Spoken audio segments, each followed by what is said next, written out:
Well, another series draws to a close and our gallery's filled with a whole new set of photos. But what happens when we take those pictures down?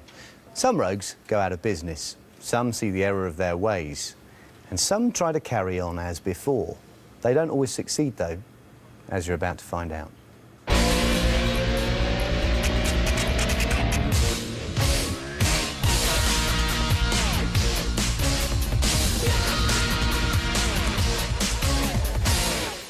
One, 2, 3, 4, 5, 6. Yeah, it's update time and I'm out on a road trip, or even rogue trip. I love all this. The wind in my helmet, trusty steel stallion between the legs of my Kevlar reinforced jeans, and what's best of all, I'm off to one of my favourite places. Yorkshire. I love Yorkshire. The dales, the moors, the bit in between the dales and the moors, and the people. I love the people. Hey, by gum, there's that lad off Rogue Traders. Why, aye, lass. Happen as like, happen as maybe. What on earth was that? That was like a little bit Geordie, a little bit Polish, a little bit Cornish. I've been practicing all night listening to Emmerdale going toot Woolpack. I hate Emmerdale. We're not in Yorkshire. I mean, we wanted to be, but it's the end of the series and the budget's gone.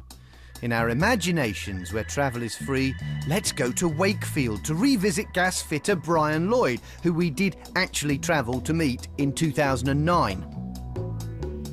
Now, back then, Brian was trading as the Gas House, and his speciality was servicing fires, gas ones, funnily enough.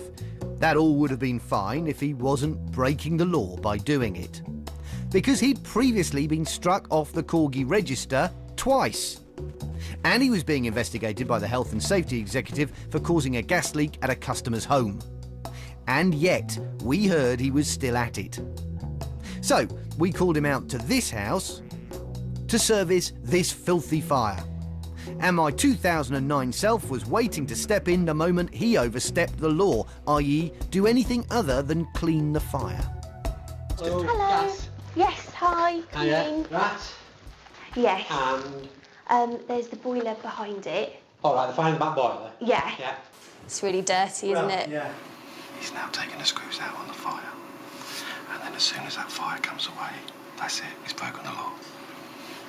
There we go, he's now broken the law. Yeah, it didn't take Brian long. Oh, and that was Jamie Cooper, by the way, our gas guru for the day. You need to check, see if he's got any documentation.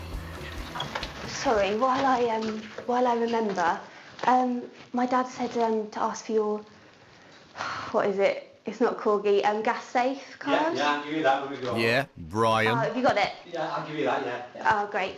Go on then, Brian. Where is it?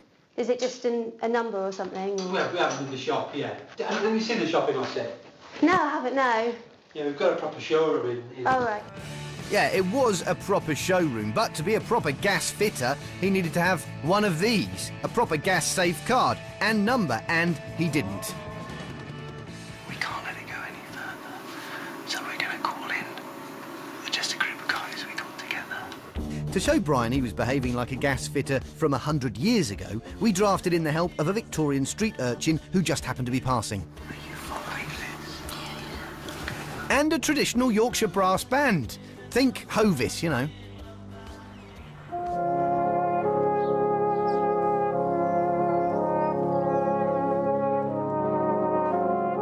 Hey, I remember when I was a lad, and no gas fitters were gas safe registered. They were just blokes who turned up with spanners and did what they liked. No, I'm a Victorian boy. They'd had no qualifications, no book learning, and the landlords, they didn't care, as long as they get the done cheap. But the thing is, with gas fitters, if they're not done properly...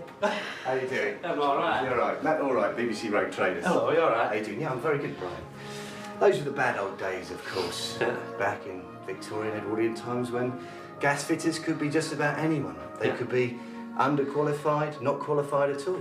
Now, of course, you have to be gas safe registered. You do? And you're not, are you? I am. No, you're not. I've just got my papers through. We know that's not the case. And in fact, you've been investigated for work you've done recently by Gas Safe themselves because the house was left in an unsafe condition. Right. I promise you, we know what we're talking about. Listen, I've watched this programme. I'm not going to stand it. I've got my papers in at home. Well, you haven't got a Gas Safe card with you. Gas Safe know nothing about you apart from the work that they've had to investigate to put right. You're breaking the law by doing the work that you're doing and claiming to be certified and that you know what you're doing, when in fact you're not. Are you? You're not. Are we gonna agree on the fact now that you're not Gas Safe registered? We know that you do not have the correct certification.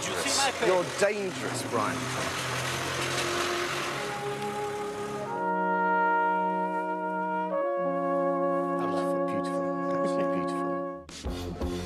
Now, Brian never did show us his papers, but his past caught up with him a few months later, because in February 2010, the HSE prosecuted him for causing that gas leak, and he was once again banned from doing any gas work. Thank goodness for that. That's not the end of the story. 6 months later, he'd broken the law again, installing a boiler dangerously.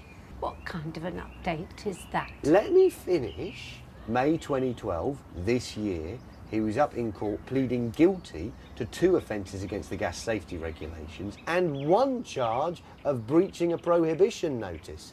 He was ordered to do 250 hours community service and to pay £500 against costs.